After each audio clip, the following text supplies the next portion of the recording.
اہل کتاب کا ایک گروہ اپنے لوگوں سے کہتا ہے تم جا کر صبح کے وقت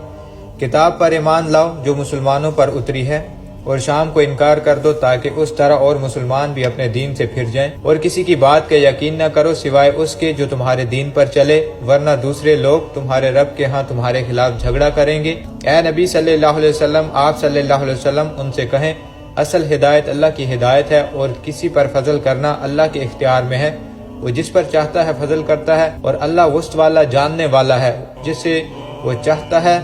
اپنی رحمت کے لیے خاص کر لیتا ہے اور اللہ بڑے فضل والا ہے۔ اہل کتاب میں دیانتدار بھی ہیں، اگر تم ان کے پاس مال و دولت کا ڈھیر بھی امانت کے طور پر رکھ دو تو مانگنے پر لوٹا دیں گے، لیکن ان میں ایسے بد دیانت بھی ہیں کہ ان کے پاس اگر 1 دینار امانت رکھو تو تمہیں واپس نہیں دیں گے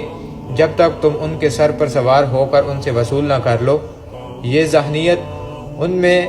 اس لیے پیدا ہوئی کہ وہ کہتے ہیں غیر اہل کتاب کا حق مار لینے سے ہم پر کوئی گناہ نہیں، حالانکہ وہ جان بوجھ کر اللہ کے بارے میں ایسی جھوٹی بات کہتے ہیں۔ البتہ جو لوگ اپنا عہد پورا کریں اور اللہ سے ڈریں تو اللہ ایسے پرہیزگاروں کو پسند کرتا ہے۔